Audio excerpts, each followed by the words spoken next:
367페이지 2권 1장 4절입니다. 부단히 주일마다 이러한 교리에 대한 공부와 또 성경 공부에 대한 이러한 열심을 잘 지켜가셔야 됩니다. 그제 그렇게 동성애 또 축제에 대한 부분을 또 서울시가 허락하고 보수적 그러한 정치를 표방하는 지도자를 뽑아놨지만 결국 그 정치 지도자 혼자 그 모든 걸 막아낼 수는 없는 것입니다. 그러다 보니 또 동성애 이러한 부분들이 허락이 됐고, 더 기가 막힌 건 거기에 미국 대사가 와갖고 축사를 하고, 미국 대사가 동성애자입니다. 참담한 일이죠. 미국이 어떤 나라입니까? 목숨을 걸고 그렇게 청교도들이 이민을 가서 세운 그러한 나라가 어떻게 이 지경이 됐는가? 유럽은 다 무너졌고 이제 미국도 거의 다 무너져가고 있는, 겨우 지탱하고 있는 그런 수준입니다. 이제 한국도 이러한 전통적인 기독교, 보수적인 이러한 기독교적 모습은 이제 엄청난 도전 앞에 놓여져 있습니다. 왜 이렇게 되는가? 왜 유럽이 이렇게 1517년에 종교개혁이 일어난 이 독일, 스위스, 제네바, 네덜란드 이런 걸출한 나라들이 다 무너졌는가? 유럽의 이러한 붕괴와 그리고 이제 미국의 이러한 그 붕괴들이 그리고 이제 한국에까지 이렇게 영향을 끼칩니다.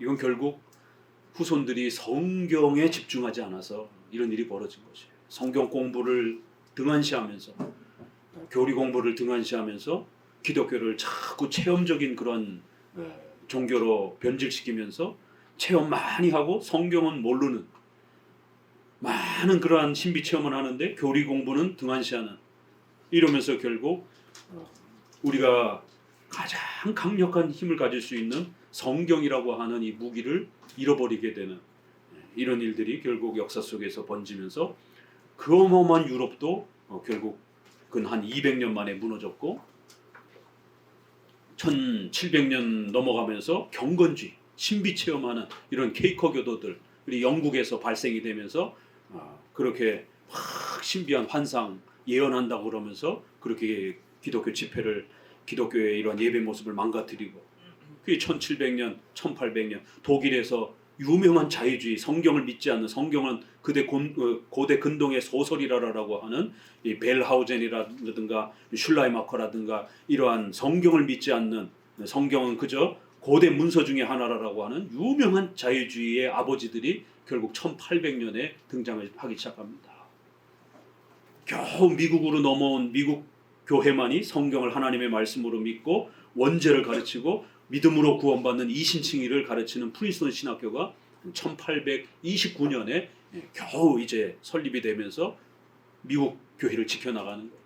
그렇지만 미국 교회 결국 200년 만에 가장 큰 PCUSA라고 하는 미국 장로교회가 결국 메이첸을 쫓아내고 웨스민스터 신앙 고백하는 목회자들을 다 쫓아내고 결국 여자 목사를 받아들이고 동성애를 받아들이고 차별금지법 받아들이고 우리나라의 통합측 장신대학교처럼 결국 프린스턴 신학교가, 일반 신학교는 하버드, 프린스턴 세계에서 가장 훌륭한 학교로는 유명하지만 프린스턴 신학교는 결국 신학과 관련된 프린스턴 신학교는 완전히 밑바닥으로 결국 예수님을 믿지 않는 그러한 신학을 가르치는 자유주의 신학과로 그렇게 변질돼 버렸습니다.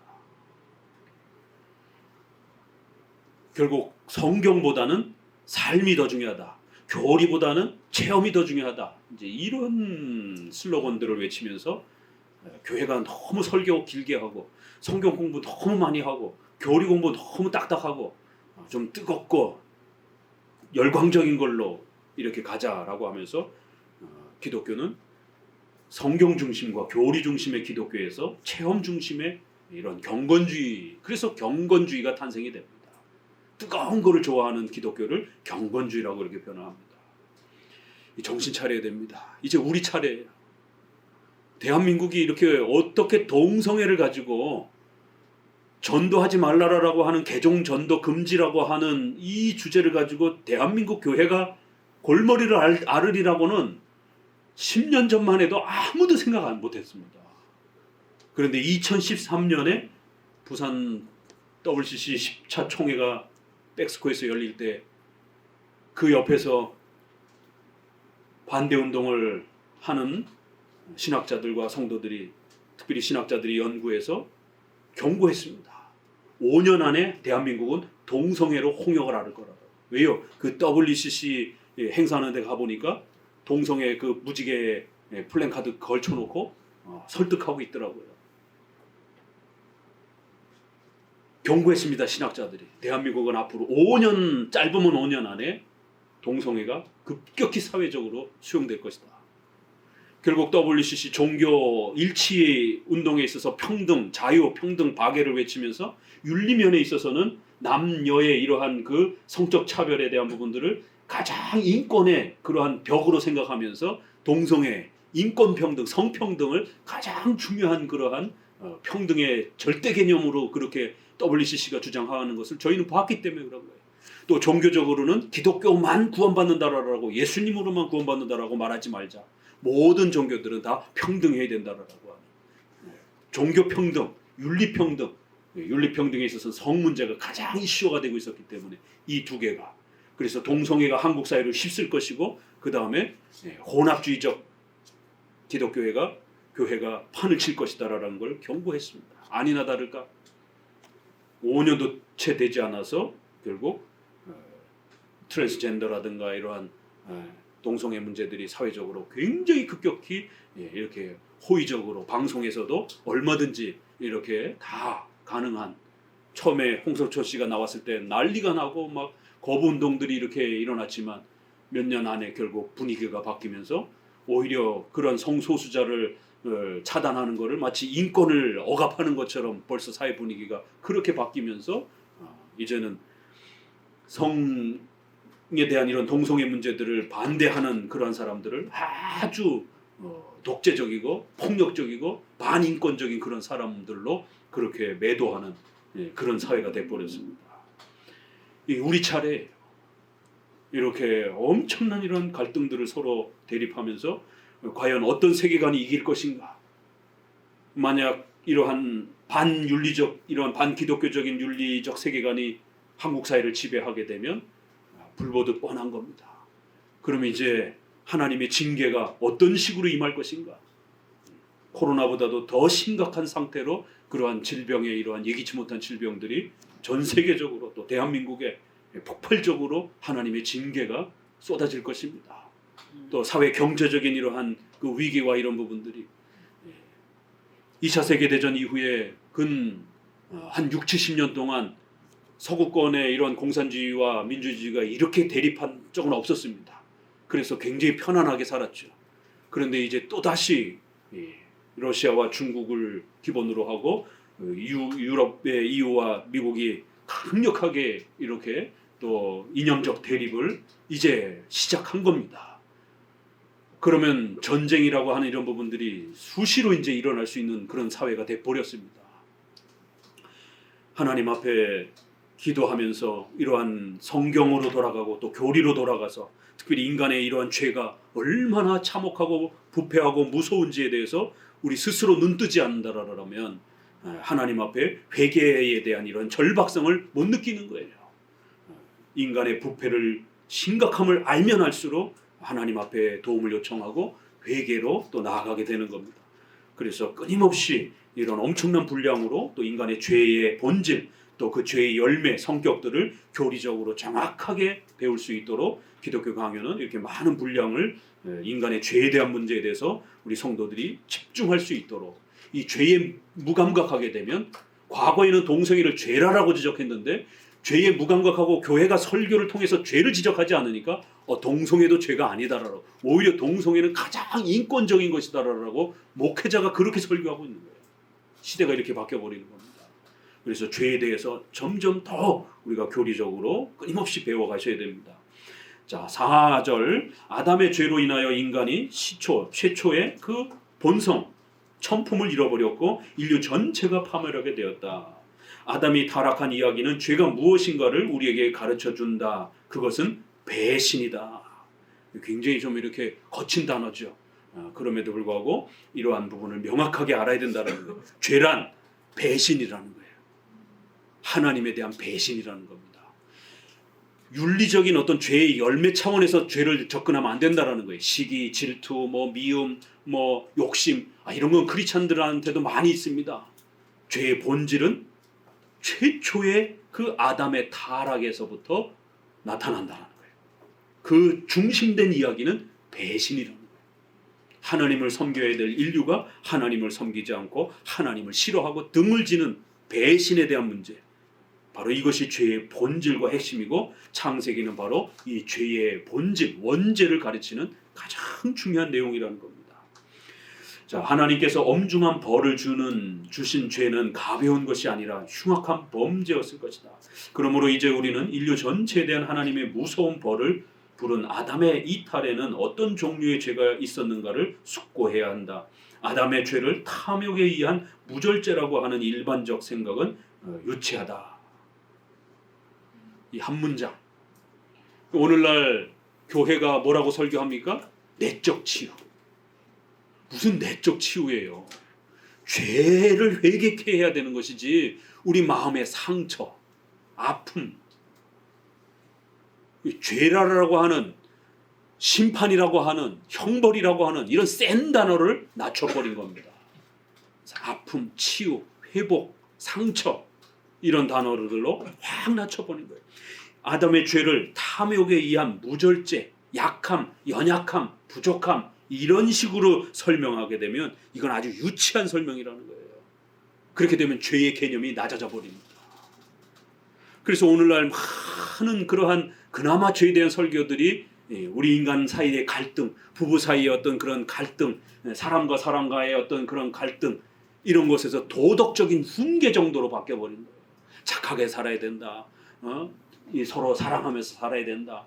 서로 이해하면서 살아야 된다. 이거 중들도 많이 합니다. 욕심을 버려야 된다. 무소유, 이런 얘기들 절에 가도 많이 듣습니다. 기독교의 설교가 그 수준밖에 안 되면 어떡합니까? 그거 학교의 도덕 선생님들도 많이 얘기해요. 누가 살인하면서 남 때리면서 살아라라고 가르치는 학교가 어디 있습니까? 선생님이 어디 있습니까? 바르게 살아야 된다. 질서를 지키며 살아야 된다. 또 이웃을 배려하면서 살아야 된다. 그거 학교에서도 다 가르치는 거예요. 목회자의 설교가 그 정도 수준으로 죄를 설교하면 그건 굉장히 유치한 거라는 거예요. 죄가 뭔지를 정확하게 이해를 모르고 있는 목회자인 겁니다. 죄는 그런 게 아니라는 겁니다. 이런 말들이 이렇게 아주 쐐기를 한 방씩 이렇게 탁탁 박는 겁니다. 두 번째 단락부터 같이 읽어봅니다. 그러므로 우리는 보다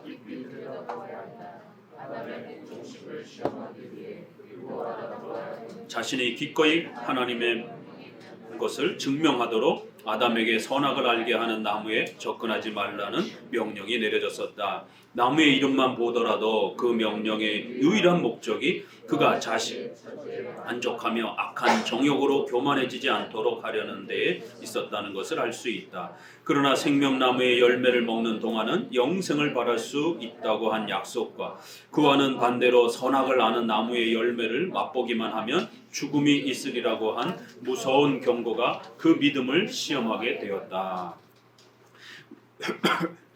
우리가 창세기 3장을 보게 되면, 또 창세기 2장부터 왜 하나님이 선악과를 거기에 동산 가운데 그 독특한 나무를 만들어 놓으셨는가? 많은 크리스찬들이 질문하는 거예요. 가장 이해하기 또 어려운 본문입니다. 하나님이 차라리 다 먹게 내버려 두셨다라면 죄를 지을 기회가 없잖아요. 아니면 아예 인간은 그냥 짐승처럼 주인이 주면 먹고 안 주면은 안 먹고, 이렇게 짐승처럼 본능으로만 살게 했었다라면 이런 죄의 기회가 없었을 텐데. 그래서 그 핑계를 하나님께 대요. 하나님이 그 선악과를 안 만들었으면 이러한 죄가 발생되지 않았겠는가. 인간의 이러한 죄된 마음의 아주 본성적인 생각이에요. 하나님이 실수했다, 하나님이 잘못했다 라고 따지는 것이. 아담에게 물으니까 내 부인이 시켜서 그랬습니다. 부인에게 사라에게, 이브에게 물으니까, 하와에게 물으니까 뱀이 시켰습니다. 이런 아주 인간의 핑계대는 죄악된 본성이 이렇게 선악과의 문제도 그렇게 생각하는 겁니다. 여기 선악과에 대해서 어떻게 설명했죠? 왜 하나님이 선악과를 만들어놨는가? 쓸데없이 만든 게 아니라는 거예요. 아담의 복종을 하나님께서 시험하기 위해서, 훈련시키기 위해서, 하나님의 명령하에 우리가 살아가고 있다는 것을 가르치기 위해서. 자 보세요. 모든 걸 다 주고 다 먹어라 이러면 아담이 착각할 수 있는 거예요. 내가 주인인가? 내 명령에 짐승들이 다 복종하고 내가 다 마음껏 먹을 수 있고, 하나님은 99개를 다 주고 하나만 못 먹게 하신 거예요. 그 나무는 어떤 나무인지 알 수가 없어요. 그냥 선악과 나무라고 이렇게 말합니다. 영어권에서는 애플이라고 그래요. 그 하나님이 한 가지를 못 먹게 하심으로 이 땅에는 주인이 있다라는 것을 가르치신 겁니다. 적금 금지, 손대지 마시오. 이게 왜 손대지 말라고 했지? 이것도 이건 누가 이게 여기다 해놨지? 아담이 주인이 아니라는 걸 가르치는 겁니다. 하나님의 명령에 순종하며 살아야 된다라는 게 인간의 본질적인 그러한 창조의 모습이다라는 것을 그런 형태로 가르친 겁니다. 그래서 다 주시고 하나만 못 먹게 한 거예요. 그리고는 그 나무가 무슨 독사과가 있어갖고 그걸 먹으면 막 독이 퍼지고 이런 개념이 아니라 하나님의 명령을 지키며 살으라는 거예요. 그 명령을 지키지 않으면 죽는다라는 거예요. 그래서 최초의 형식은 나무를 통해서 선악과 형태였지만 본질은 하나님의 명령에 순종해야 된다는 거예요. 그래서 그 선악과도 율법입니다. 우리에게는 선악과가 없어요. 그렇죠? 선악과가 어디 있는지 사라졌잖아요. 그렇지만 아담에게는 형식적으로는 선악과, 그 나무의 열매를 먹으면 죄를 범하는 거고, 안 먹고 순종하면 하나님의 뜻에 순종하고 잘 지키는 겁니다. 형식은 그렇지만 내용은 하나님의 명령, 하나님이 정하신 금지를 잘 지키는 겁니다. 그래서 율법의 이러한 내용인 겁니다. 오늘도 여전히 그 행위 언약은 율법으로 남아있는 겁니다. 그래서 형식은 사라졌지만 그 내용은 하나님의 명령이라고 하는 율법에 우리가 순종하며 살아야 된다는 것은 여전히 지금도 남아있는 겁니다. 그런데 우리가 그 율법에 순종하지 못하기 때문에 예수님이 대신 율법에 순종하시고 이렇게 나온 거예요. 그래서 이 선악과는 창조주 하나님을, 주인을 가르치는 아주 중요한 신앙의 훈련 도구였다는 거예요. 하나님의 명령 아래에 있다는 걸 증명하는 신앙의 수단이었다는 겁니다. 그래서 하나님은 인간을 창조하시고 인간에게 행위 언약을 만드시고, 그리고는 하나님의 그 창조 역사를 그렇게 집행하신 거예요. 그리고는 인간이 의지를 가질 수 있도록 자유의지를 만들어 주시고, 짐승하고는 다르게, 짐승은 시키는 대로만 하면 돼요. 본능에 따르면 돼요. 그러나 인간에게는 의지를 주셔서 그 선악과 명령을 지킬 건가 말 것인가를 인격적으로 인간이 선택해서 순종하도록 의지의 이러한 선택을 할 수 있도록 그렇게 배려해 주신 거예요. 그러니까 창세기 2장의 이 선악과 또 그 다음에 행위 언약은 하나님이 인간을 너무너무 귀하게 대해 주신 겁니다. 인간에게 인격을 주시고 의지를 주시고, 짐승에게는 없는 이러한 의지와 인격을 주시고, 그리고 천사하고도 행하지 않은 행위 언약이라고 하는 언약적 인격적 약속을 그렇게 맺어주신 겁니다. 그래서 위대한 이러한 복과 은혜를 아담에게, 그 후손 전체에게 그렇게 약속으로 베풀어 주신 것입니다. 자, 그 약속은 아담 혼자만이 아니라 아담의 후손 전체를 포함하는 겁니다. 복도 마찬가지고 죄를 지어서 벌을 받는 것도 마찬가지고, 그런 식으로 하나님이 인류가 연대 책임 개념으로 그렇게 묶이도록 하나님은 창조해 주신 것이, 그게 하나님의 창조의 방법입니다. 그래서 갑자기 인간이 툭 태어나는 게 아니라 남녀가 결혼을 해서 그 부모로부터 자녀가 태어나고, 그래서 그 모든 것을 물려받게 하시는, 인류가 이렇게 연대 개념으로 이렇게 태어나도록 만드셨고, 그 하나님의 명령도 연대 개념으로, 연대 책임 개념으로 그렇게 영향을 끼치도록 그렇게 창조해 놓으신 거예요. 그래서 아담이 범죄하면 전 인류가 벌을 받는 겁니다. 아담이 잘하면 전 인류가 복을 받는 거예요. 하나님이 그렇게 창조하신 겁니다. 아담과 하와로부터 모든 인류의 후손이 태어나도록 그렇게 창조하신 것입니다. 이게 하나님이 만들어 놓으신 가장 멋있는 창조의 질서예요. 내가 범죄하지 않았는데, 내가 선악과 안 따먹었는데 왜 내가 벌을 받아야 됩니까? 라고 따지기 시작하는 거예요, 인간들은. 나한테 만약에 그런 기회를 줬으면 나는 범죄 안 했을 텐데. 아니요. 그런 질서 자체를 거북스러워하는 그 자체가 벌써 하나님이 정해놓은 행위 언약과 창조 질서를 싫어하는 우리 인간의 본능적인 그런 저항입니다. 하나님은 이런 질서를 가장 좋게 여기시고 하나님 보시기에 좋았더라. 하나님 보시기에 좋았더라.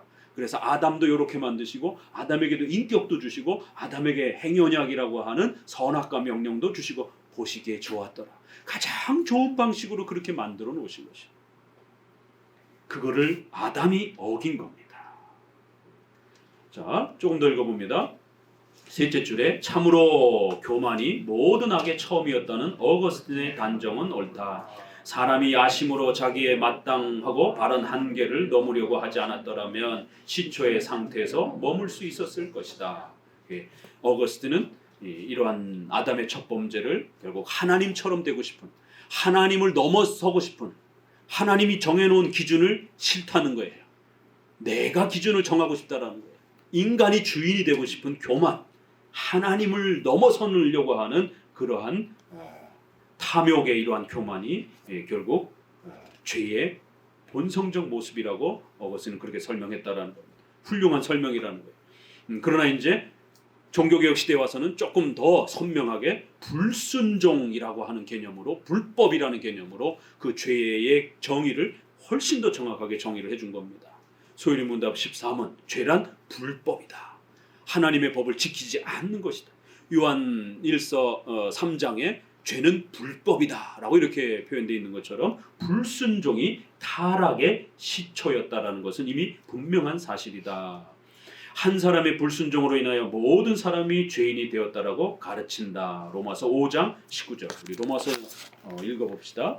이게 이제 원죄와 관련해서 아주 가장 유명한 성경 구절입니다. 그 로마서 5장 19절. 왜 우리가 하나님 앞에 범죄한 죄인이 되었는가? 이 로마서는 바로 인류의 연대 책임을 이제 이렇게 설명을 합니다.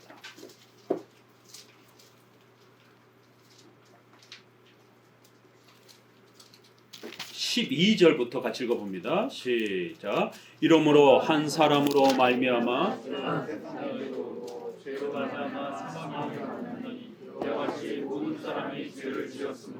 사망이 모든 사람에게 이르렀느니라. 여기 보세요. 한 사람이 범죄함으로 말미암아 죄가 시작이 되었다라는 거예요. 그리고 그 죄 때문에 인간은 비참함과 또 죽음과 지옥의 형벌이라고 하는, 통틀어서 사망이라고 하는 벌이 찾아오게 되었다라는 거예요.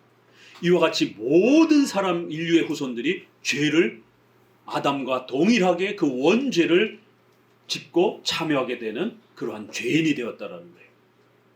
사망이 모든 사람에게 그렇게 끼쳐졌다라는 겁니다. 이 원죄에 대한 설명입니다. 이게 아담이 시작한 그 원죄가 결국 아담 혼자만이 아니라 모든 인류를 대표해서 아담이 범죄한 것이기 때문에 모든 사람도 동일하게 그 원죄의 참혹함에 빠져들게 됐다라는 거예요. 13절. 죄가 율법이 있기 전에도 세상에 있었으나 율법이 없을 때에는 죄를 죄로 여기지 아니하느니라. 그러니까 죄를 정확하게 이렇게 구약에는 아직 설명하지 않고 이렇게 전체적으로 설명했다라는 거예요. 신약으로 이렇게 올수록 그 죄가 무엇인지가 아주 더욱 선명하게 이렇게 이제 정리된다라는 겁니다. 14절. 그러나 아담으로부터 모세까지 아담의 범죄와 같은 죄를 짓지 아니한 자들 위에도 사망이 왕노릇하였나니 아담은 오실자의 표상이라. 이렇게 아담으로부터 모세까지는, 모세는 1400년에 BC 1400년, 아브라함은 BC 2000년 정도가 됩니다. 그럼 그 BC 2000년, 지금 우리가 AD 2000년, 그러면 4000년 정도예요. 그래서 이거를 낳고를 제임스 우셔라라고 하는 청교도가, 신학자가 이거를 전부 계산을 해가지고 4004년 정도라고 이렇게 계산을 했고, 거기로부터 아브라함으로부터 아담까지를 대략 한 2000년 정도를 추정으로 계산을 했습니다. 그래서 6000년이라고 하는 시간을 이렇게 계산하면서 지구의 이러한 창조 시점이 그렇게 오래되지 않았다. 젊은 지구론을 이렇게 가르쳤어요. 지금은 지구의 나이가 40억 년 뭐 이러잖아요. 그러니까 늙은 지구론이에요. 우주의 나이는 한 135억 년 정도 이렇게 되고 이야기를 하는데, 얼마 전 이 우주 만원경이 허블 만원경보다 수십 배 더 좋은 웹이라고 하는 이 만원경이 발사가 돼가지고 최초로 태양계 너머의 은하계를 사진을 찍어가지고 나사에서 발표해가지고 지난주 동안에 뉴스에서 계속 나왔어요. 그래서 은하들 이렇게 군집돼 있는 것도 카메라로 찍히고, 참 인간도 대단합니다. 그런데 그 어마어마한 우주가 이제 겨우 밝혀진 거예요. 그 만원경으로 찍은 그 우주의 은하의 그 거리가 뭐 30억 광년인가 40억 광년 뭔지 이렇게 얘기를 하는데, 어마어마한 거리입니다. 우리가 상상할 수 없는 그런 거리입니다. 예, 그런 어마어마한 그 우주의 이러한 그 역사, 이러한 그 거대한 이러한 그 모습들이 이렇게 이제 겨우 이제 밝혀지기 시작하는 것이, 하나님께서 창조하신 이러한 그 질서 속에서 이렇게 이 우주 만원경을 통해서 겨우 이제 밝혀지는 게, 그 거리를 따져보니까 그 몇십억 광년의 거리에 떨어져 있는 빛이 밝혀져 갖고는 터져 갖고 우리 만원경에까지 빛이 도달한 시간이, 계산을 해보니까 이게 인류 최초의 그러한 그 빛이 터졌다가 그게 이제서 수십억 년의 이러한 거리를 빛이 지나와서 그 만원경에 이제 이렇게 비춰지는 거를 계산을 합니다. 그러면 지구의 나이가 한 4, 50억 년, 그 다음에 우주의 나이가 대략 이렇게 140억 년 정도, 이렇게 여기 이제 조금씩 과학의 영역의 이런 부분들이 이제 조금씩 과학이 발달해가면서 밝혀집니다. 그러니까 이제 이 제임스 우셔가 6,000년이라고 했던 거는 500년 전에 그 과학적 그 수준을 가지고 이렇게 성경과 연결을 하면서 계산한 거기 때문에 사실은 정확하지는 않습니다. 그 대략 종교개혁 시대 때는 젊은 지구론이 이렇게 많이 이렇게 유행을 했어요. 그러니까 천주교에서 갈릴레오와 싸우면서 지구가 도느냐 태양이 도느냐 가지고 싸웠잖아요. 지금 과학적 사실로 보게 되면 지구가 도는 게 맞잖아요. 근데 이제 옛날에는 태양이 돈다라고 이렇게 교회는 생각을 했던 거예요. 이게 과학과 신앙의 이 영역이 이제 과학이 좀씩 발전하면서 좀 더 이제 이렇게 정리가 되는데, 그런 면에서 이제 이러한 그 지구의 이러한 그 나이와 연결해서 성경과 연결해 가지고 대략 그 아브람 때까지는 좀 더 정확하게 이렇게 연도가 이렇게 설명이 되기 때문에 2000년까지는 추적하지만, 그 아브람으로부터 아담에게까지는 굉장히 어려운 거라 성경도 거기에 대해서 정확히 다 밝히지 않기 때문에 고대에는 만년이 되지 않았다라고 이렇게 좀 더 해석을 즐겨했고, 지금은 이제 이러한 과학적 사실들을 통해서 엄청난 이러한 그 은하의 이러한 또 모습들, 또 그 빛이 지구에 도달하는 이러한 시간들을 계산해 봤을 때 만년이 넘어간다라고 하는 것이 어느 정도 과학적인 이제 정설로 이렇게 구축되어져 간단 말이에요. 그러면 이제 이런 부분에서 우리가 여기에 모세까지 이렇게 표현했습니다. 아담으로부터 모세까지, 모세로부터 예수님까지는 1500년 정도, 모세로부터 또 아브라함까지는 대략 한 500년 정도, 그래서 한 2000년 정도, BC 2000년 정도까지는 이렇게 역사가 소개가 됩니다. 이 사실은 그 창세기에서 그를 충분히 설명하지는 않고 있기 때문에 성경은 과학책이 아니어서 그런 겁니다.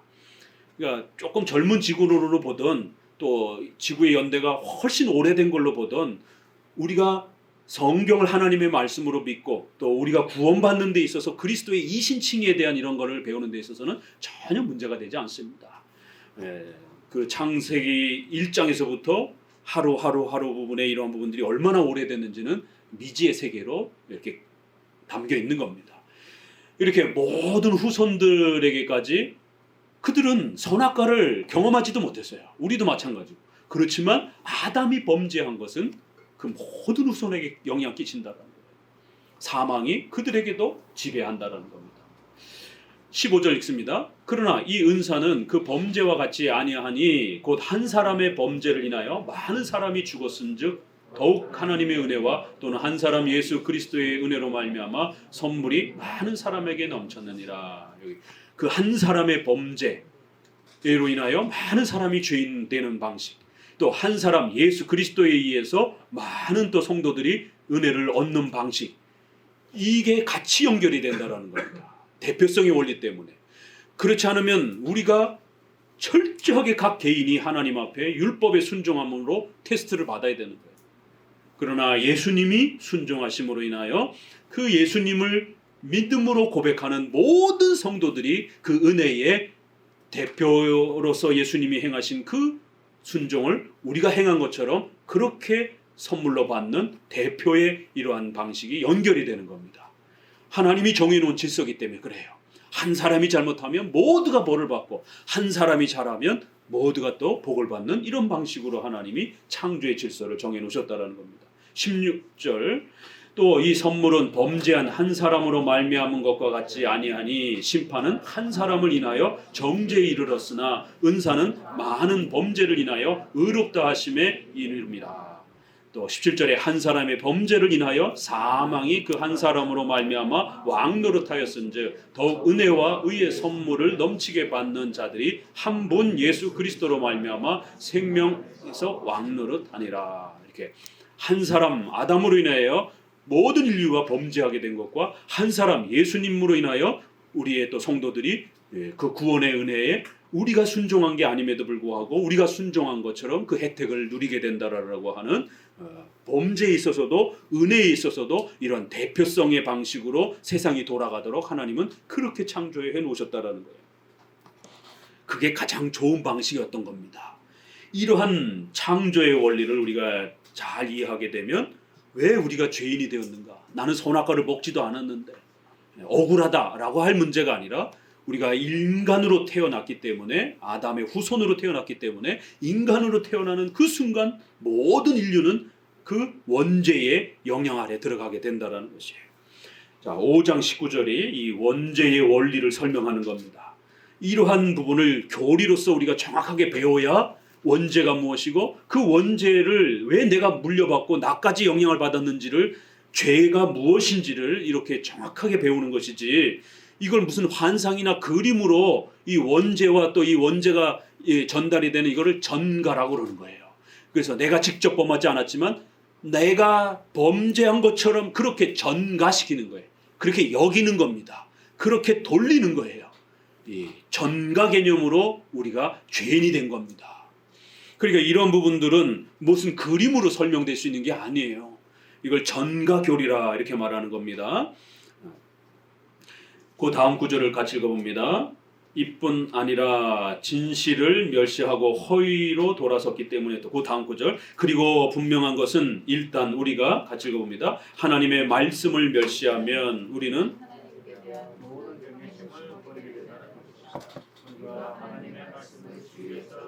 하지 않으면 그의 존엄 또한 우리 사이에 거하시지 않을 것이며 그에 대한 우리의 경배도 여전히 완전하게 될 수가 없다. 그러니까 불충이 타락의 근본이었던 것이다. 그러니까 바로 이러한 원죄의 이러한 본질의 내용은 성경을 통해서만 깨닫게 된다는 거예요. 그래서 성경을 멸시하지만 않는다라면 우리는 이런 원죄의 개념을 정확하게 깨달을 수 있다는 것입니다. 바로 창세기 3장이 가르치는 죄의 본질은 바로 불순종, 불충이라고 이렇게 이제 번역을 해놨어요. 배신 이렇게도 이제 번역이 되는 거고 이렇게 최초의 범죄 아담의 타락이 바로 원죄, 오리지널 신이라고 첫 범죄라고도 이렇게 표현하는 거고 또 우리와 관련해서는 우리가 태어나면서부터 우리는 하나님을 싫어하는 본성적으로 하나님을 싫어하는 그런 근원적인 이런 죄성 이런 개념에서도 원죄라는 개념이 쓰이는 거예요. 두 가지 개념이 있습니다. 원죄는 오리지널, 퍼스트 신이라고 하는 첫 번째 죄라고 하는 그런 면에서 원죄라는 표현을 쓰기도 하고 또 우리와 관련해서 우리가 근원적으로 하나님을 싫어하는 인간의 본성적인 부패와 관련해서 인간은 아주 근원적으로 부패했다, 본성적으로 부패했다라고 하는 그런 개념에서도 원죄 라는 또 이런 표현을 쓴다라는 겁니다. 그 원죄는 이 하나님 앞에 불순종한 선악과 명령을 깨트리고 불순종한 바로 그 내용이었다라고 말합니다. 그러니까 선악과는 누가 먹었는지 성경을 통해서 가르쳐주지 않으면 우리가 왜 죄인인지를 전혀 이해할 수가 없는 것입니다. 그래서 우리가 전도할 때에 이러한 하나님을 싫어하고 예수님을 싫어하고 하나님을 불편하게 여기는 이런 인간의 죄성을 지적하면서 우리가 죄인입니다. 그렇기 때문에 이 죄 문제를 해결하기 위해서 반드시 예수님을 믿어야 됩니다. 이것을 복음의 핵심으로 가르쳐야지 교회 나오면 복 받습니다. 교회 나오면 잘 됩니다. 교회 나오면 병 고칠 수 있습니다. 이렇게 전도가 되면 안 된다라는 것입니다. 넘어가 봅시다. 369페이지에 두 번째 줄 오늘날부터 읽습니다. 오늘날 우리가 같은 창으로 복음을 받아들일 때 우리 앞에 구원으로 들어가는 문이 열린다는 베르나르두스의 가르침은 옳다. 왜냐하면 아담이 하나님의 말씀을 의심하지 않았다면 감히 하나님의 권위에도 결코 반대하지 않았을 것이기 때문이다. 그래서 같은 창으로 똑같은 그러한 방식으로 결국 아담이 그렇게 말씀에 불순종함으로써 그렇게 범죄한 것처럼 우리도 하나님의 말씀을 싫어하는 그러한 인간의 본성. 그렇기 때문에 우리가 거꾸로 같은 창으로 복음을 받아들일 때 하나님의 말씀을 순종하고 하나님의 말씀을 받아들일 때에 복음의 구원의 문이 열린다라는 거예요. 범죄가 그렇게 일어났기 때문에 그걸 거꾸로 들리게 되면 하나님의 말씀에 순종하고 하나님의 말씀에 복종하게 되면 하나님의 말씀을 사랑하게 되면 구원의 문이 열린다라는 겁니다. 그러니까 기독교는 무슨 체험의 문제가 아니라는 거예요. 이 하나님과의 최초의 이 약속을 이해하고 깨닫고 그걸 깨트린 범죄가 무엇인지를 깨닫고 그 범죄에 대한 죄값을 어떻게 해결하는지를 성경을 통해서 복음으로 그걸 이해하고 바로 그 죄값을 예수님이 대신 해결했고 그래서 우리가 예수님을 믿기만 하면 그 순종의 문제가 다 해결이 되고 죄값도 해결이 되고 순종의 요구도 예수님이 하셨기 때문에 우리가 한 것처럼 자 이제 두 번째 전가 교리가 나오는 거예요. 예수님이 행하신 그 모든 순종의 행위가 우리의 것처럼 전가된다라는 거예요. 한 번은 나쁜 의미의 전가죠. 죄가 전가가 되는 거니까. 그러나 좋은 의미의 전가, 예수님의 순종의 그 위대한 은혜가 우리의 것처럼 전가시켜준다라는 거예요. 너네가 한 것처럼 하나님이 인정해 주겠다라는 거예요. 너희가 온전히 하나님 앞에 순종한 것처럼 하나님이 여겨주겠다라는 거예요. 칭해 주겠다라는 거예요. 그래서 칭의, 이신득의라고도 말합니다. 이신칭의라고도 말합니다. 하나님 관점에서 그렇게 칭해 주겠다라고 말하는 거예요. 득의, 의를 얻었다라고 이렇게 또 우리의 관점에서 보게 되면 의를 얻는 것이 되는 것이죠. 득하다 이렇게 획득하다 의를 우리가 획득했다. 그래서 이신득의 옛날에는 이신득의라고들 많이 가르쳤어요. 지금은 이제 이신칭의라고 이제 조금 더 교리를 좀 정확하게 더 이렇게 설명을 합니다. 이신칭의 믿음으로 우리가 의롭게 칭해진다. 전가되었다. 여겨진다. 내가 한 건 아니지만 그렇게 여겨주겠다라는 거예요. 그렇게 인정해주겠다라는 거예요. 그렇게 칭해주겠다라는 겁니다. 이신칭이 배우고 또 배우고 아주 귀에 못이 박히도록 이신칭의 이러한 개념을 부지런히 배워야 됩니다. 이거 견고하게 확립해 놓지 아니하면 이단에게 흔들립니다. 또 오늘날 수많은 이런 잘못된 설교에 공로주의적 설교에 흔들립니다. 그렇게 되면 구원의 이러한 복의 본질을 놓치게 됩니다. 이신칭이 하나만이라도 제대로 확립해 놓으면 오늘날 한국교회가 이렇게 엉망진창이 되지 않았을 거예요. 성도들 앉혀놓고 이신칭의 교리 하나 제대로 안 가르치는 시대가 된 겁니다. 이신칭의, 그래서 칭의가 무엇인가, 이신이 무엇인가 부지런히 배우셔야 되는 겁니다. 5절 최초의 죄가 원죄이다. 오리지널 신이라고 하는 거 같이 읽어봅니다. 아담이 그의 창조주와 연결되어 있던 것이 그에게 영적 생명이 되었던 것 같이 창조주에게서 멀어지는 적인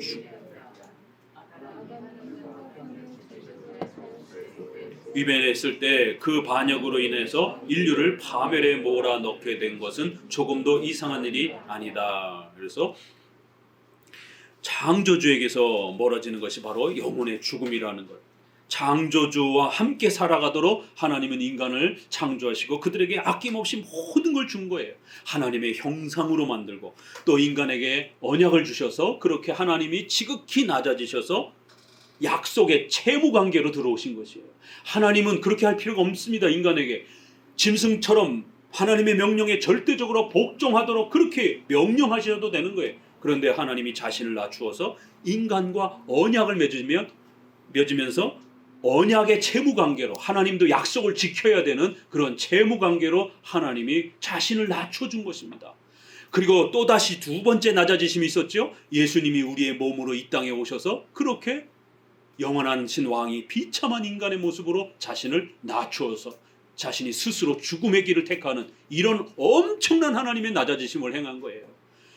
그래서 이 창조주의 위대한 낮아지심, 구속주의 위대한 낮아지심, 이러한 귀한 하나님의 은혜를 우리가 성경을 통해서 배우는 겁니다. 아, 신이 인간을 이토록 사랑하셨구나.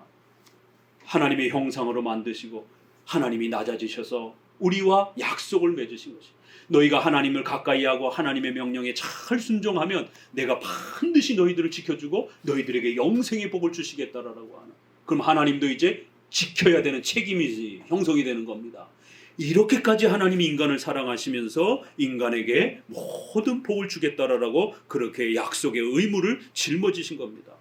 또 그걸 못 지키니까 하나님은 스스로 이 땅에 오셔서 자신을 낮추어서 인간의 그 비참한 모습으로 오셔서 그렇게 또 본인이 십자가에 죽으시는 위대한 낮아지심을 행한 겁니다. 이런 거를 우리가 배우는 것이 복음의 귀한 가르침들인 겁니다.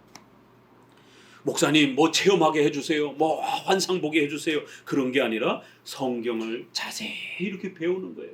그래서 성경을 배우면서 하나님이 우리 인류를, 인간을, 나를 이토록 사랑하셨구나, 이런 위대한 신의 사랑이 얼마나 깊은 것인가, 그거를 즐겁게 듣는 거예요.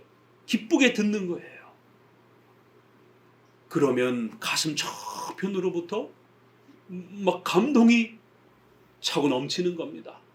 그래서 엠마오로 가던 제자들을 붙들고 예수님이 성경을 가르쳤어요. 환상 체험을, 부활 이후에 환상 체험을 가르치지 않았습니다. 부활 이후에 그 사건들을 보게 되면 전부 다 만나서 성경 가르치시는 것이에요. 왜 아직도 깨닫지 못하느냐 그러면서 성경 가르치는 것이에요. 그래서 제자들이 예수님이 떠나가고 난 다음에 가슴으로부터 막 그 예수님이 가르쳐준 말씀이 가슴 벅차게 막 감격스럽게 끌어넘치는 거예요. 그래서 도망가던 엠마오로 가던 제자들이 다시 돌이켜서 예루살렘으로 돌아와서 전도의 사명을 감당하는 것을 보게 됩니다. 이렇게 주일마다 여러분들이 또 살아가던 삶들을 중단하고 주일에 와서 하나님의 말씀을 또 이렇게 배우고 땀을 흘려가면서 또 그 말씀과 교리를 배우려고 애를 쓰고 받아 적고 또 묵상하고, 그래야만 우리의 심령이 강팍해지지 아니하고 하나님을 가까이 하고 하나님으로부터 멀어지지 않으면서 하나님의 명령을 잊어버리지 않고 자꾸 새롭게 또 되새기는 게 되는 겁니다. 드라마 1시간, 2시간, 영화 1시간, 2시간 보는 거는 즐겁게 그렇게 시간 가는 줄 모르고 들으면서 보면서 하나님의 말씀을 주일날 와서 이렇게 1시간, 2시간 듣는 거는 너무 지루하게 여기는, 이게 인간의 악함이라는 겁니다. 우리를 살리는 하나님이 우리를 도와주시는 이런 복된 귀한 말씀을 즐겁게 듣는 마음의 심령이 얼마나 소중한가를 기억하셔야 돼요. 그래서 말씀을 사랑하지 않는 그런 악한 마음들은 아주 하나님 앞에서 무섭게 징계를 받는다는 거예요. 하나님의 말씀을 즐겁게 사랑함으로 듣는 그 마음들은 하나님 앞에 복을 누리게 된다는 겁니다. 죄란 무엇이냐? 첫 번째, 배신이라는 거예요. 하나님의 명령에 불순종이라는 거예요.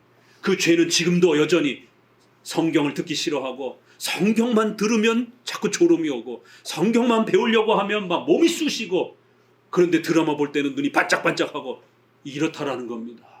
그래서 하나님 앞에 회개하면서 하나님, 말씀을 듣는 즐거움을 우리에게 회복시켜 주옵소서.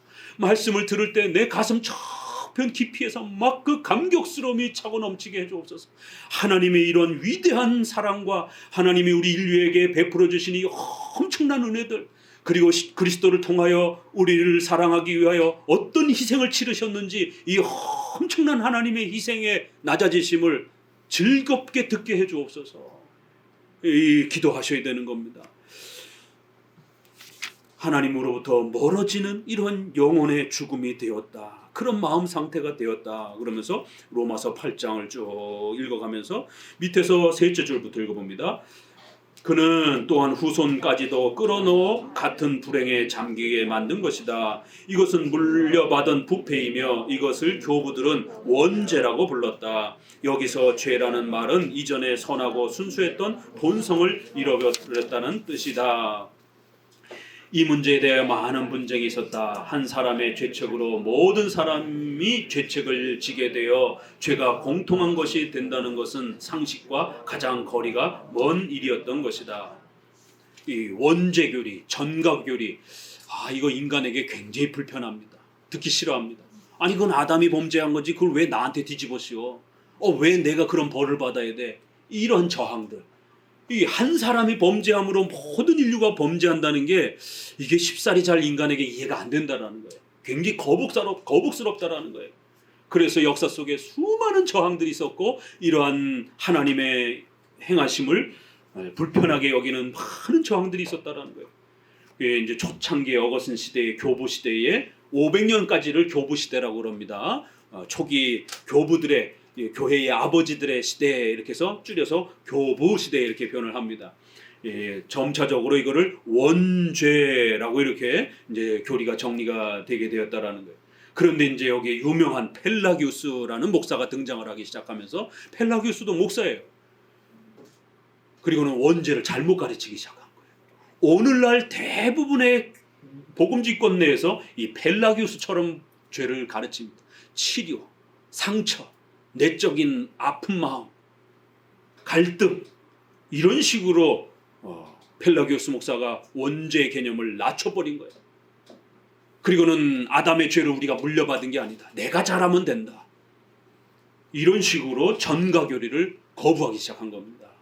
그래서 어거스틴이 화를 내면서 이건 악독한 목회자다라고, 이건 교회를 파괴하는 목회자다라고, 절대로 펠라기우스의 이런 방식의 설교를 교회 안에 받아들이면 성도들은 다 망가진다라고 펠라기우스와 어거스틴이 싸우는 일대의 논쟁이 폭발한 겁니다.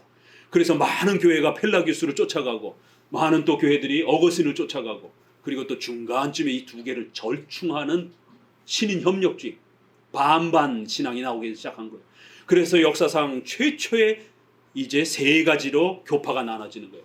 어거스틴주의, 펠라기우스주의, 반펠라기우스주의. 그 반은 반대가 아니라 세미, 하프, 절반, 어거스틴 반, 펠라기우스 반, 적당하게 혼합한 형태로 최초의 세 가지 교파가 형성이 됩니다. 오늘날의 대부분은 반펠라기우스 영향을 많이 받고 있습니다. 자유주의자들은 소위 펠라기우스파인 거예요. 그리고 대부분의 70-80%는 반펠라기우스, 혼합주의, 신인 협력주의를 가르치는 겁니다. 그리고 장로교를 중심으로 해서 어거스틴주의를 표방하는 겁니다. 오직 믿음으로, 오직 은혜로, 오직 그리스도로, 전적 부패, 이런 걸 가르치는 쪽이 바로 어거스틴주의인 겁니다. 그래서 많은 교회들이 있지만 다 같은 교회가 아닌 겁니다. 로마 카톨릭은 반반을 계승한 거예요. 세미펠라기안, 반펠라기우스주의를 계승한 겁니다. 펠라기우스는 겁내지 않고 아담의 죄는 그 자신의 손실을 초래했을 뿐 후손은 해하지 않았다는 모독적인 망상을 들고 나섰다. 보세요. 얼마나 감격한 표현입니다. 모독적인 망상이라는 거예요. 사탄은 이 궤변을 가지고 이 병을 엄폐하고 해서 고칠 수 없게 만들려고 했다. 사탄이 펠라기우스를 이용을 해서 교회 안에 거짓 복음을 만들어냈다라는 거예요. 그래서 오늘날 복음을 가르치지 않고 죄로부터 구원받는 이 복음을 가르치지 않고 부자가 되는 법, 치료받는 법, 성공하는 법, 잘 되는 나무, 긍정의 힘, 이딴 식의 설교 제목들이 소개가 되면서 한국에도 베스트셀러가 되고, 캐나다 토론토에 그렇게 막 깨꼬리 방언, 개방언, 고양이 방언 한다고 그러면서 방언 받으러 그렇게 토론토 신비주의 은사운동 배우러 여름 겨울로 목회자들이 어마어마하게 그 벤치마킹하러 그렇게 캐나다에 가고, 최근에는 이제 그렇게 막 난리치고 막 이런 형태에서 조용한 형태로 바뀌었습니다. 그래서 무슨 관상기도, 뭐 셀처치, 뭐 이러면서 조용한 이러한 또 명상운동 이런 식으로 또 바뀌어가고 있어요. 한동안은 막 소리 지르고 막 돌아다니고 막 고성을 지르는 막 이런 걸 성령 체험이라고 이제 이러다가 지금은 이제 분위기가 바뀌면서 조용한 수도원 운동 같은 또 이런 모습으로 바뀌어 버린 겁니다. 역사는 이 두 개가 계속 반복이 됩니다. 조금 있다 보세요. 한 10년 있다가 지나가면 이런 또 조용한 건 또 재미없다 그러면서 막 소리 지르고 난리치고 막 이런 형태로 또 성령 운동을 또 그런 식으로 또 바꿔갈 것입니다. 역사가 똑같이 반복이 되는 거예요. 사탄은 이 궤변을 가지고 교회 안에 병을 퍼뜨려 놨다라는 거예요. 결국 성경을 배우지 않는 건 똑같은 거예요. 이래나 저래나. 펠라기오스는 그 전달은 모방에 의한 것이지 번식에 의한 것이 아니라고 얼버무렸다. 그러므로 선한 분들은 그 중에서도 특히 어거스틴이 우리는 외부에서 온 사고로 인하여 부패한 것이 아니라 모태로부터 타고난 결함을 지니고 있다는 것을 증명하려고 했다. 이러면서 결국 8번 그 밑에 각주를 보게 되면 펠라기오스는 354년에서 400년경의 사람이고 결국 카르타 공의에서 이단으로 정죄가 됩니다. 인간에게는 셋째 줄 아래 선천적으로 도덕적인 능력이 있다고 주장하는 것이 이 이단설의 핵심입니다. 전적 부패를 싫어하는 거예요. 인간에게는 어느 정도 능력이 의지가 힘이 있다라고 가르치는 이런 형태의 가르침이라.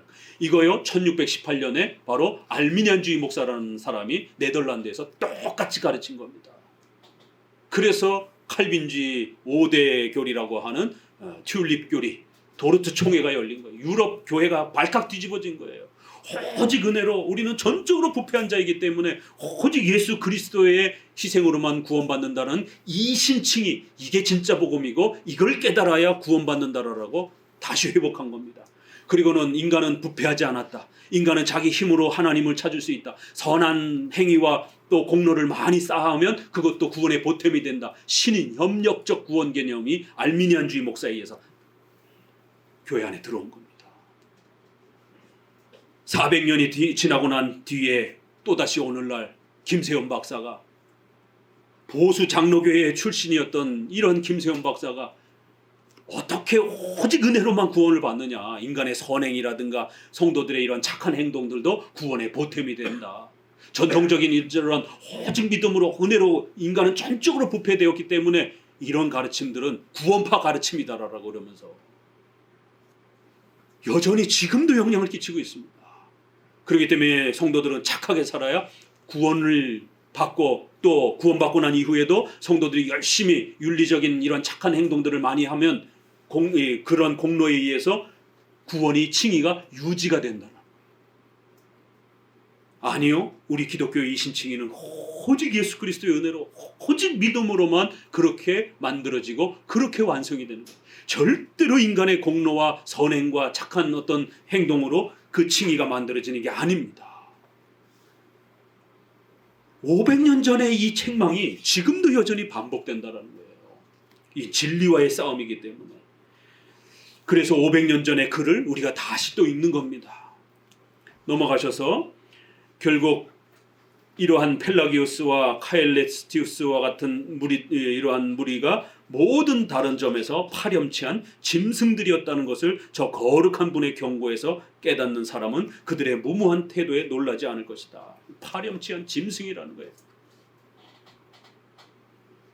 얼마나 심각한 책망입니까? 복음을 망가뜨리는 일들이 이렇게 벌어지는 거예요. 원죄를 정확하게 가르치지 않으면 복음이 망가진다는 겁니다. 성경은 시편 51편에 죄악 중에 출생하였으며 모친이 죄 중에 나를 잉태하였나이다 라는 이런 다윗의 고백은 원죄에 대한 고백이라는 겁니다. 우리 얼마 전에 51편 설교 들었잖아요. 그러니까 51편에 대한 이런 설교를 어거스틴과 칼빈의 이러한 관점에서 해석하느냐 아니면 펠라기우스나 알미니안주의 목사에 의한 관점에서 해석하느냐에 따라 51장의 시편 해석이 전혀 달라진다는 겁니다. 그래서 우리는 종교개혁의 해석을 따라 이 죄악 중에 출생함이었으며 라는 이런 표현들은 원죄를 설명하는 것으로서 그렇게 해석해 나가는 거예요. 이게 다 성경 해석의 싸움입니다. 결국에는. 그 달랑 밑에서 5째 줄부터 읽어볼까요? 따라서 그는 인류의 공통된 처지를 대표한 것이었다. 그러므로 불순한 씨의 후손인 우리는 날 때부터 죄에 전염되어 있는 것이다. 참으로 우리는 이 세상의 빛을 보기 전에 이미 하나님 보시기에 더러웠고 오점이 많았다.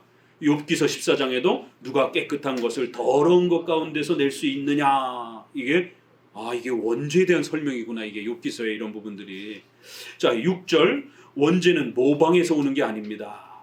부모의 불결이 자녀에게 전달되어 모든 사람은 예외 없이 날 때부터 이미 오염되어 있다는 말을 우리는 듣습니다. 밑에 두째 줄 아래, 아담은 시조였을 뿐 아니라, 같이 읽습니다. 이를테면 인간성의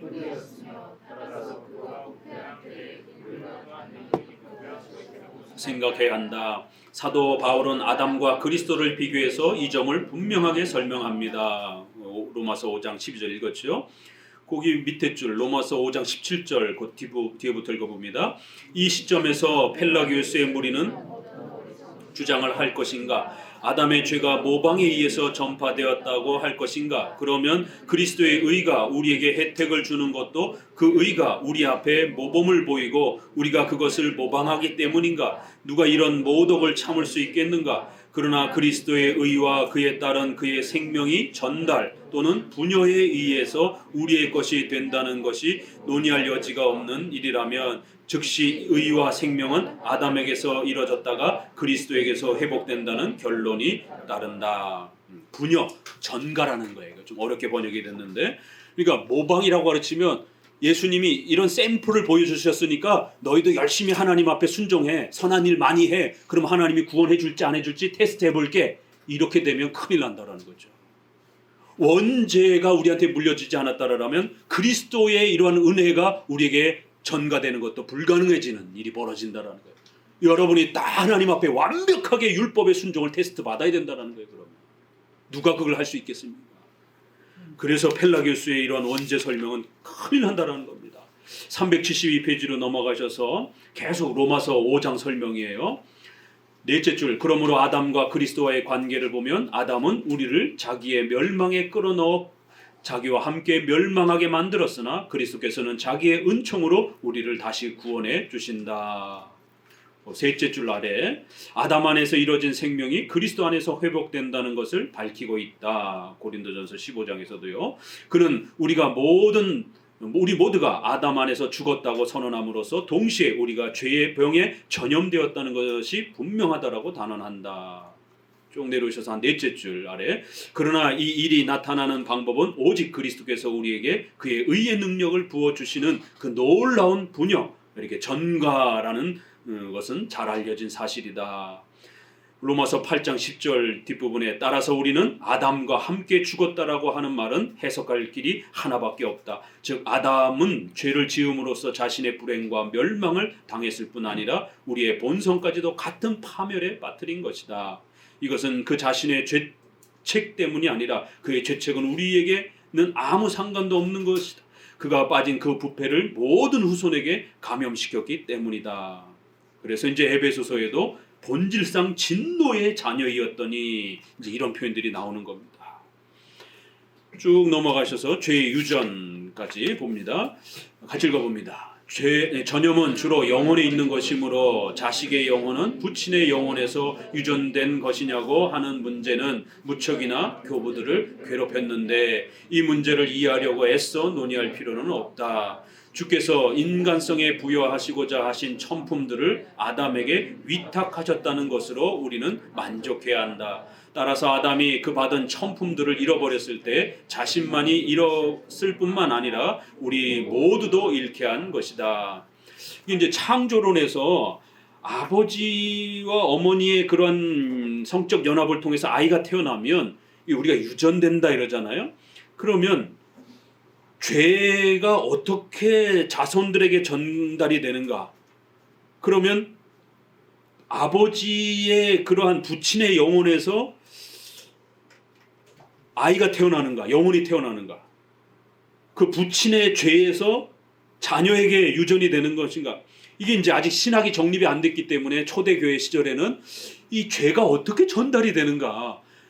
또 인간은 어떻게 부모의 이러한 그 결혼을 통해서 아이가 태어날 때에 육신은 물려받는 건 이해가 되는데 영혼은 어떻게 물려받지?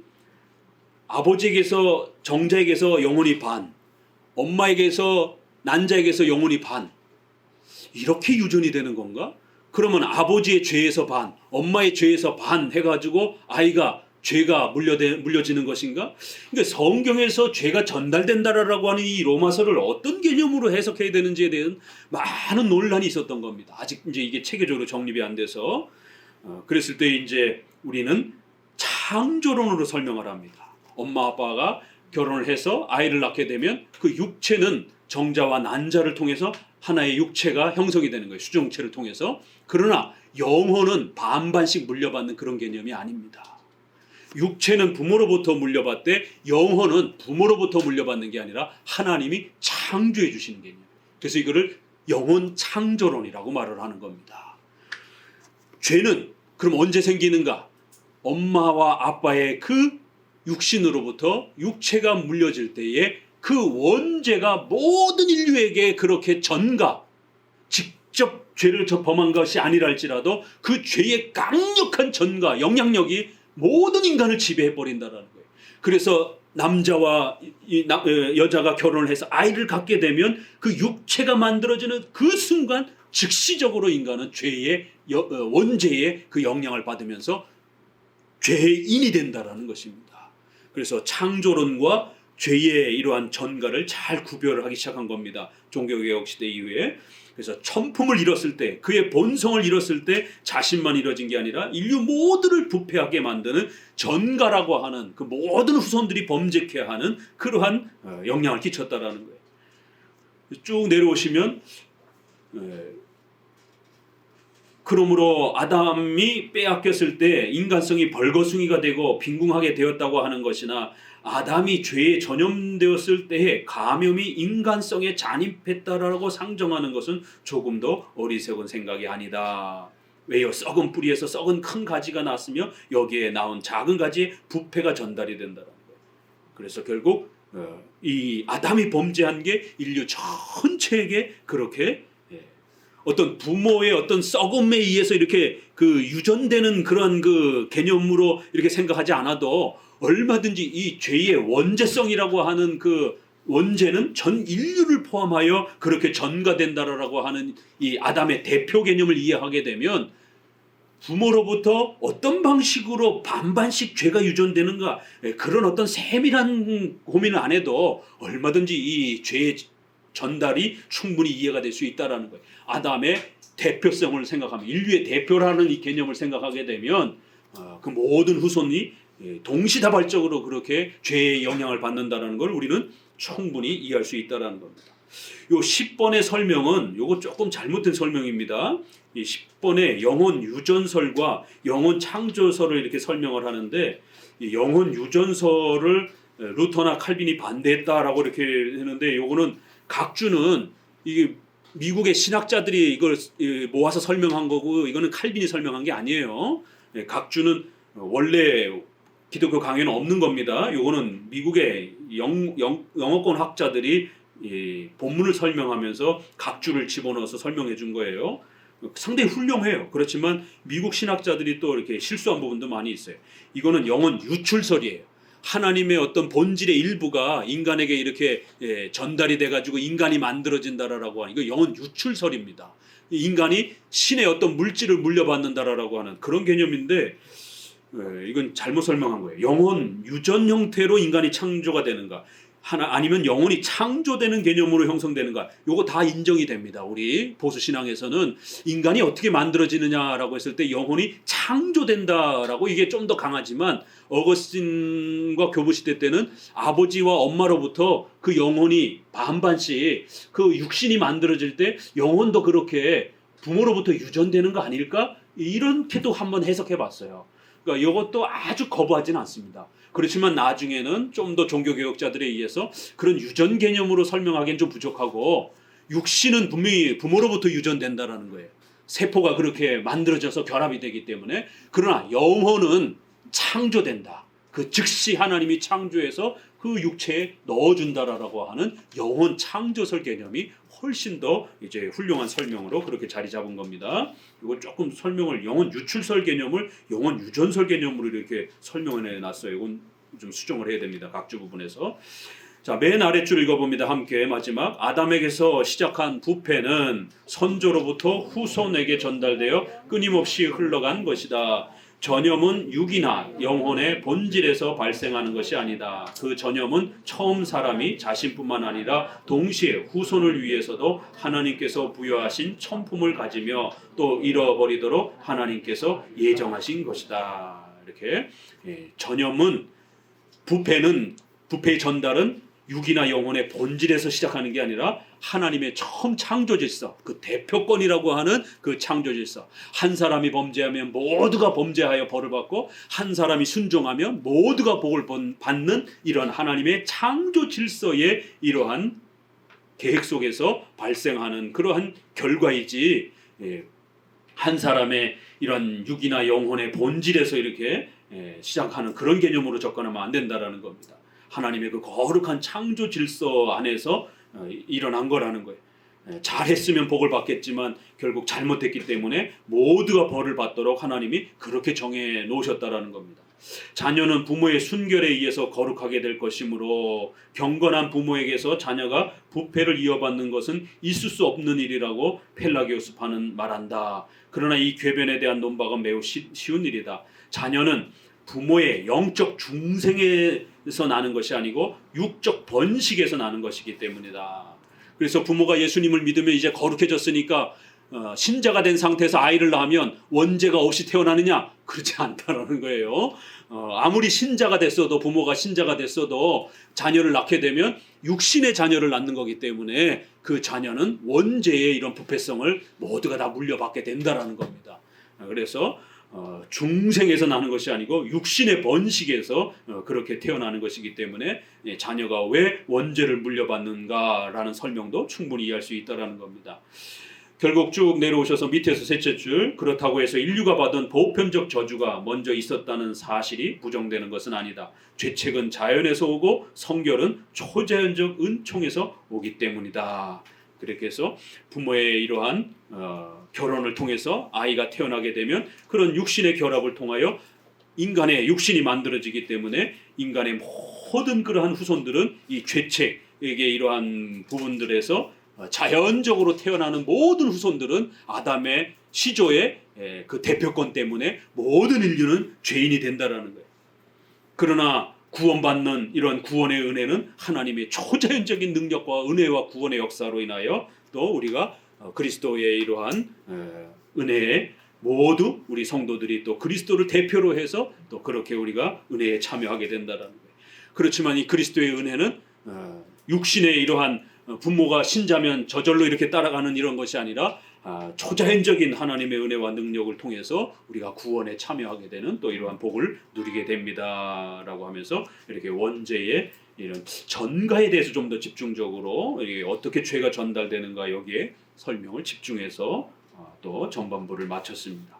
자, 원죄 또 그다음에 원죄가 어떻게 우리에게 전달되는가 꼭 잘 정리해 두셔야 됩니다. 기도합니다.